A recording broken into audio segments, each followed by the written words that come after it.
हम ये भी पूछना चाहेंगे कि अगर कोई चीनी सेना ने भारतीय सीमा में कब्जा नहीं कर रखा था तो 15 और 16 जून के बीच में जो खूनी संघर्ष हुआ जिसमें हमारे सैनिकों की शहादत हुई वो कहां पर हुआ? क्या ये सही नहीं कि हमारे 20 सैनिक शहीद हुए और लगभग 85 सैनिकों को गंभीर चोटें आई हैं? ये भारत मां के सपूत हैं। उम्मीद है कि भारत सरकार को इसका ख्याल होगा। अगर चीनी सेना ने भारतीय टेरिटरी के अंदर कब्जा नहीं किया तो फिर देश के विदेश मंत्री ने साफ तौर से बयान देकर चीनी सेना को पूर्णतः पुरानी यथास्थिति बनाए रखने की मांग क्यों रखी थी? विदेश मंत्री के द्वारा स्टेटस को एंटे या संघर्ष से पहले की यथास्थिति बनाए रखने की मांग के क्या मायने हैं?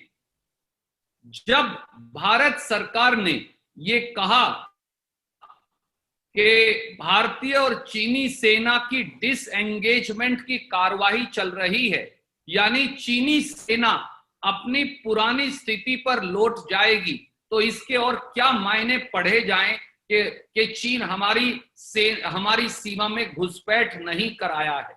कल भी प्रधानमंत्री जी के बयान के बावजूद चीन ने भारत पर गलत तरीके से इल्जाम लगाते हुए ये कहा कि गालवन घाटी का पूरा क्षेत्र चीन का है, जो सही नहीं। भारत सरकार का चीन के इस क्लेम के बारे में क्या सटीक जवाब है?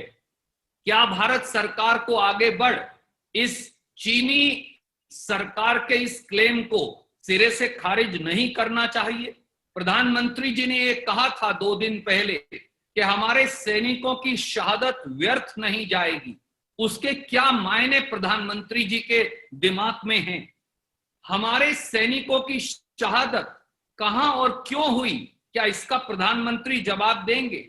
और कैसे प्रधानमंत्री ये सुनिश्चित करेंगे कि हमारे कर्नल बी संतोष और 19 सैनिकों की शहादत वो व्यर्थ न जाए?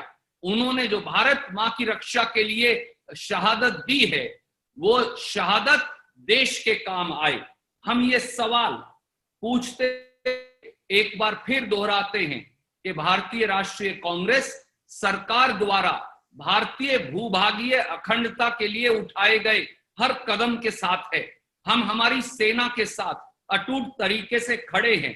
देश की रक्षा और हमारी भूभागीय अखंडता की सुरक्षा हर भारतीय के दिल में सबसे पहली प्राथमिकता है। इसलिए राष्ट्रहित में हम ये सवाल पूछ रहे हैं ताकि देश एक संयुक्त और एकजुटता का परिचय दे सके।